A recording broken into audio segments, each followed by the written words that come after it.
We gonna get another one out of you? You want me to do a cartwheel? I'll do a cartwheel. I'll be in someone's way, but I'll do one right here. Do I have room? They ask for a cartwheel. If you ask for a cartwheel from me, you get a cartwheel. However, I'm just doing cartwheels, okay? You should see. Check out these girls. What would we do without fairs? Last weekend, we showed you the cow made out of butter from Iowa. Today, it's cheese art.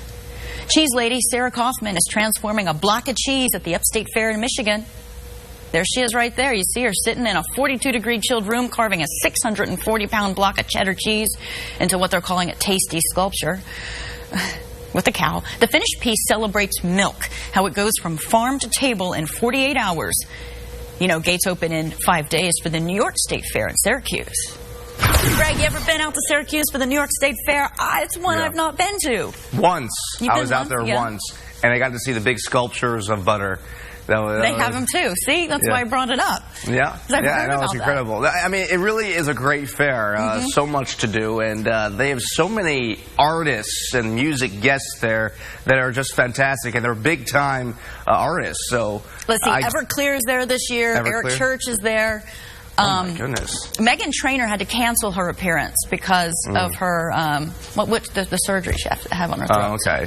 But otherwise, woohoo! In general, it looks good. And whether if it was today, it would be very nice. This is Avery Ranch Boulevard, and this is the on-ramp right here to 183A. It was closed earlier, as was the northbound ramp. They're both open now, and there were problems on these overpasses. But let me show you when she was talking about how the ice and cold still exist. You see this sign right here with the don't walk? Well, it is icy. There are icicles. Those same type of icicles are hanging down from the traffic lights, and there's like a thin, maybe a fourth of an inch of ice wrapped around the poles here. So that's just an indicator of how there could still be some slippery spots on area roadways. And of course, I'm here on the ice with Corbin McPherson. He's a fourth-year Albany Devil. He's a defenseman, so we were kind of practicing this. I'm going to try to score a goal against him. Now, clearly, he's going to let me get very far, because that's an impossible thing that I'd be able to do. But just to kind of show you, it's like I would be coming around.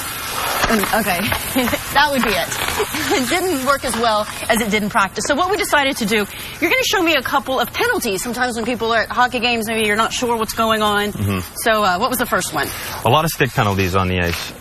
The first one we'll show is hooking. So you have the puck usually, and I'm trying to take it away from you, but maybe you've got a step on me. So I can usually hook your stick, hook your leg, hook your body, anywhere on you where I impede you from, moving forward with the puck. And that'll be 2 minutes. 2 minutes? 2 minutes, yeah. All right, now what's the... We can talk about high sticking. Yes. You'll probably also have the puck at this point.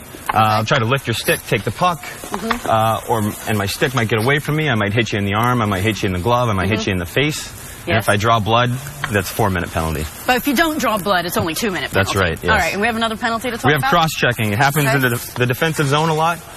Your back might be to me, you might be along the boards, you might be in front of the net, and I'll just cross-check you right across the numbers, and maybe you fall down, maybe you don't, but if the ref sees it, then most likely a 2-minute penalty. It's going to be an exciting season. This is going to be your 4th year. Morning, Saturday.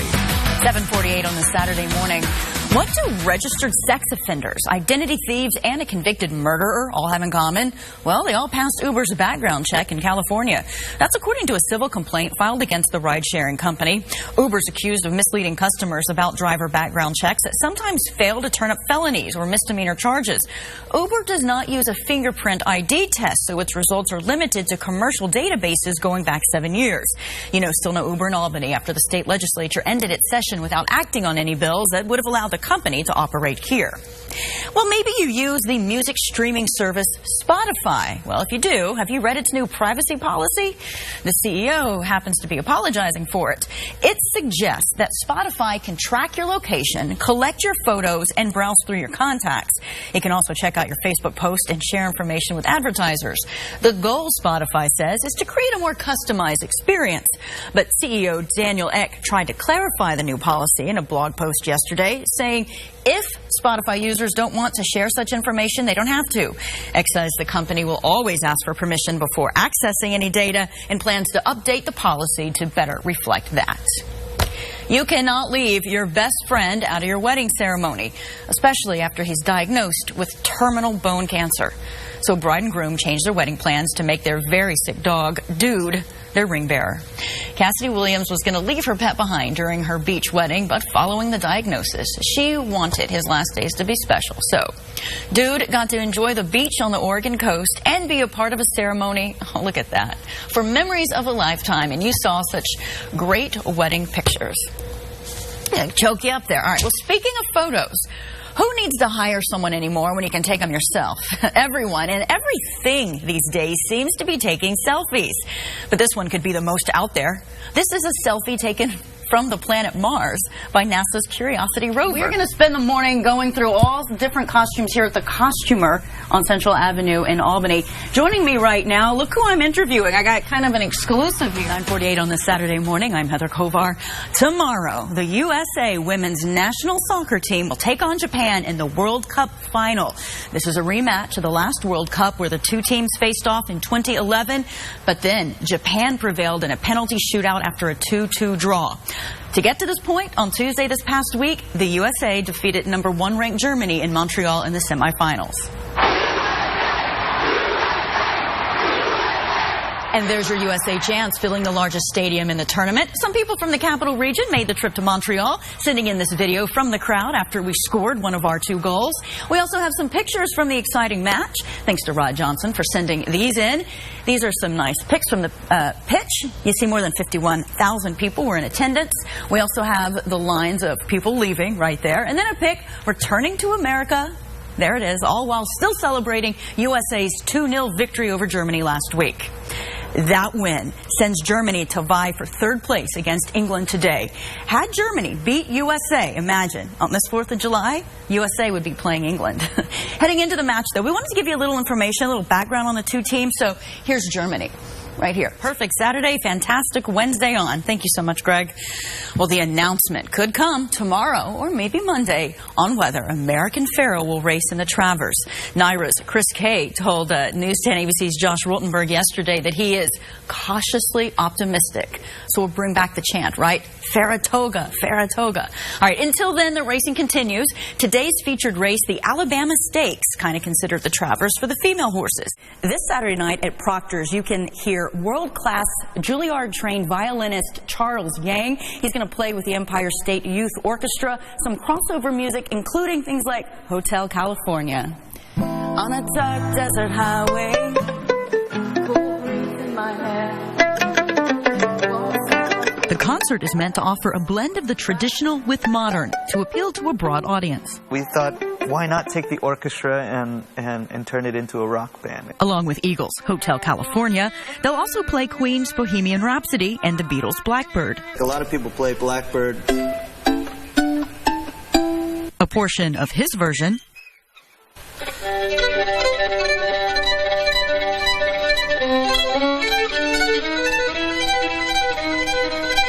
I always like to say yes before I say no. In terms of music, exploring. If you don't know something, go explore it.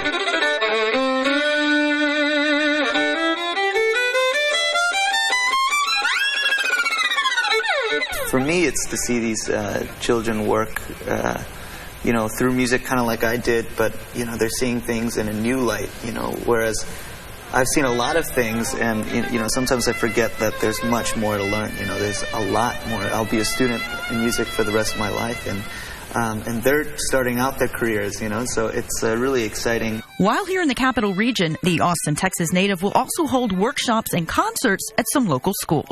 In Albany, Heather Kovar, News 10 ABC. Okay, Greg, so yesterday, the word of the day was perfect. And it really did. It panned out exactly like you said it would be. I went on a long walk. I enjoyed the day.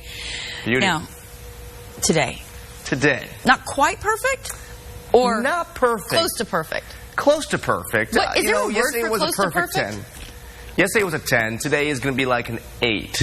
Okay. Oh, that's my lucky number. 8 is your lucky number? Yes. That's mine too. No way. Oh, I was Seriously. born on the 8. So I love infinity, 8. You know? Remember when I was 8 years old, I was loving life. Yeah, me too. That.